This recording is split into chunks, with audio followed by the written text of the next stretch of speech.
Imagine a force so powerful that it dictates the fate of every nation, yet no one can see it.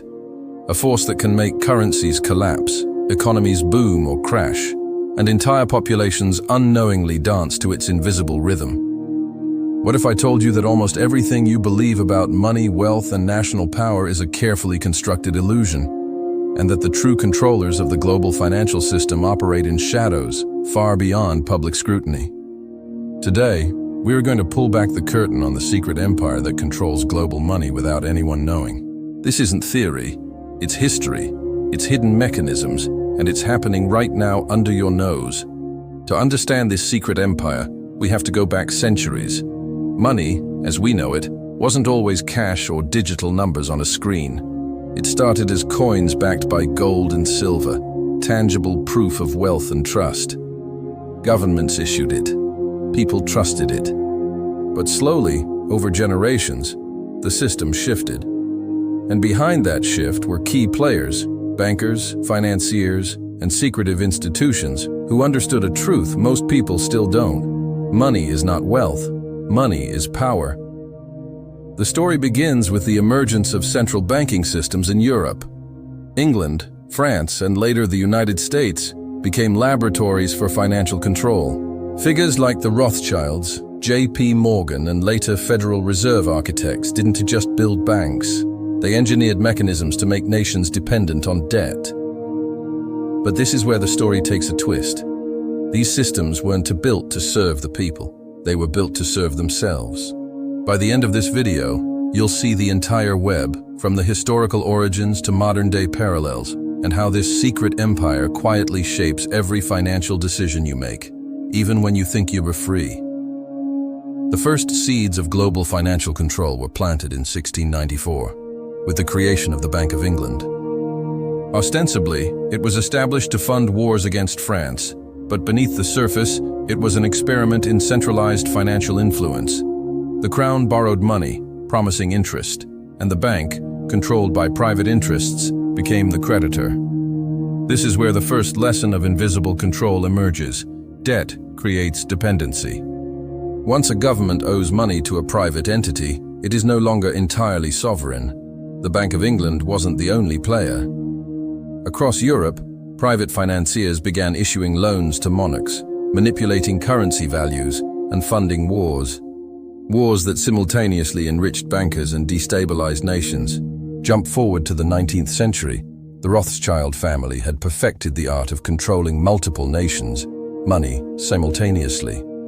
By moving gold discreetly across borders, manipulating bonds, and exploiting early communication networks, they effectively created a hidden empire without holding formal political office. Governments were puppets, and money was the strings. The 20th century brought unprecedented complexity. Central banks were established in the United States, Germany, and beyond. In 1913, the Federal Reserve Act reshaped the American financial landscape, creating a private central bank with the authority to control the money supply. While public discourse framed this as stabilizing the economy, the real effect was subtle control. By issuing currency and setting interest rates, the Fed could steer the entire nation's wealth. Meanwhile, Europe faced the aftermath of two world wars. War debts, reconstruction loans, and the creation of institutions like the International Monetary Fund, IMF, and the World Bank solidified a global framework where nations were financially interdependent, but also dependent on hidden mechanisms controlled by a few powerful entities. One particularly shocking aspect is fractional reserve banking. At its core, this system allows banks to lend out more money than they actually hold. In other words, money is created from thin air, yet this creation is invisible to the public. Every major financial crisis, the Great Depression, the 2008 meltdown, can trace part of its roots to this principle. The empire thrives on cycles of crisis and recovery, quietly collecting interest and consolidating power while the public struggles. Every empire has its cracks, and this one is no exception. The Great Depression of 1929 was not just a random economic collapse. It was a consequence of complex financial engineering, excessive debt accumulation, and the manipulation of public trust. Central banks had pushed credit beyond sustainable levels, and when the bubble burst, millions were left destitute while a few financial elites consolidated even more wealth. Fast forward to 2008, the global financial crisis revealed the fragility of the system, yet the full extent of control remained hidden. Governments bailed out banks, not citizens. Trillions were injected into the system while ordinary people lost homes, jobs, and savings. The empire survived, largely invisible, proving that its power doesn't come from transparency. It comes from secrecy and complexity. And today, the mechanisms have only grown more sophisticated. Digital currency, shadow banking, and global debt markets are modern tools of influence. The International Monetary Fund and World Bank may appear benevolent, but their policies often enforce dependency. Nations that resist debt obligations face sanctions, currency collapses, or economic isolation. The empire doesn't need armies. It has money, and money is the ultimate weapon. So what happens when an empire like this operates unchecked? Entire populations bear the consequences. Inflation quietly erodes savings.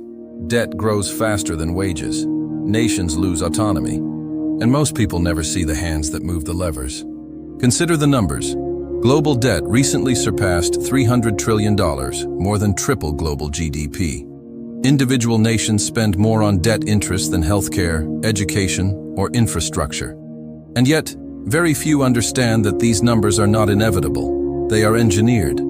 Debt isn't just a consequence of policy, it is a tool for control. The fallout is generational. Young people inherit a world where financial freedom is increasingly unattainable.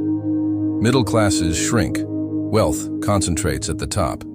The secret empire grows stronger, invisible, and nearly untouchable. Over history, there have been attempts to break the system. Some nations tried to abandon central banking. Others experimented with gold standards or alternative currencies. Most failed, or were undermined by external pressures.